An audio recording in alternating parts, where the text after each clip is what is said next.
Akala ko, tapos na ang sakit. Akala ko kaya ko na siyang kalimutan.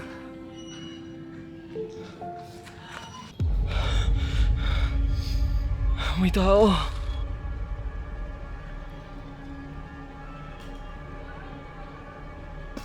Dito inilibing si inay. Ako na po ang tutulong. Bakit? Bababa ako sa lupa. Wag po! Ako si Basilio. Yung batang tinulungan niyo noon. Sabihin ako sa kaya. Pero kailangan mo pangako sa akin na hindi mo ito magsasabi. Ano po yun? Ako si Crisostomo Ibarra. Kayo po si Ibarra. Ibarra? Hindi na siya umiiral. Ang natitira na lang ay paghiganti. 13 taon na akong tinuri na patay. Ngunit ang patay na tao ay walang kinakatautan. Ginawa nila lahat sa akin. Ang aking pangalan, ng aking minamahal, at sa aking dangal. Ngayon, ako naman ang kukuha sa kanilang kapangyarihan. Pero may ibang paraan pa po. Edukasyon. Pagbabago. Magbabago? Suwi kang hindi sa atin. Sa sistema silang may hawak. Walang makaalipin kung walang papaalipin. Yung ba na alis magiganti?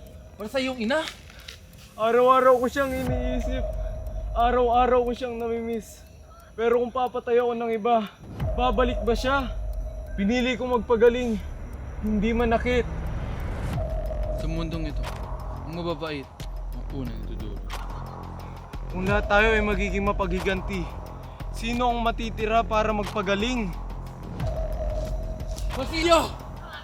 Kung kailangan mo ako, hanapin mo ako sa eskolta. Hindi lahat ng sugat ay ginagamot ng dugo. Kung di nila ako tutulungan, mag-iisa akong sisindihan ng apoy.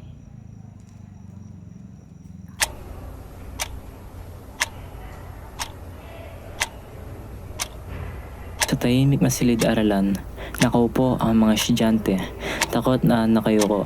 Sa harap, nakatayo si Padre Milon, mataas ang tingin at may halong panunuya. Iyan na ba ang natutunan ninyo? Paulit-ulit na aralin! Itinuro ko na ito! Wala pa rin maintindihan! Napakabobo!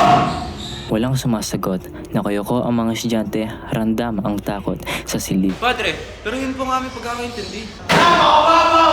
Ang sagot ninyo ay patunay na kabubuhan! Upo! Upo! Padre, mawalang galang na po. Ngunit ano niyo po talaga ang aming natutunan? Tumahimik ka! Napakabobo ng paliwanag mo! Kung ganyan ang pag-uugali mo, hindi ka karapat-dapat sa pamantasang ito! Sa sulok ng silid, ramdam ni Placido ang bigat ng pangusga, pigil ang galit, nanginginig ang boses. Padre, kung mali po kami paliwanag yun ng malinaw, di naman makatarungan lagi ang paglalait. Natanahimik ang silid, lahat ay nakatingin kay Placido, takot at gulat ang ramdam. Aba! May naglakas loob bang sumagot? Iyan na bang asal ng estudyante? Pagtatanong hindi nakawala ng respeto. Ang tunay na pag-aaral na nakaunawa, hindi na pangapi. Galit si Padre Melon, tahimik ang mga estudyante, nanindigan si Placido, ramdam ang tensyon. Hindi ka nararapat dito! Ang mga katulad mo ang sumisira sa kaayusan ng pamantasan. Mga estudyanteng nag-iisip, nagdududa, at sumusuway!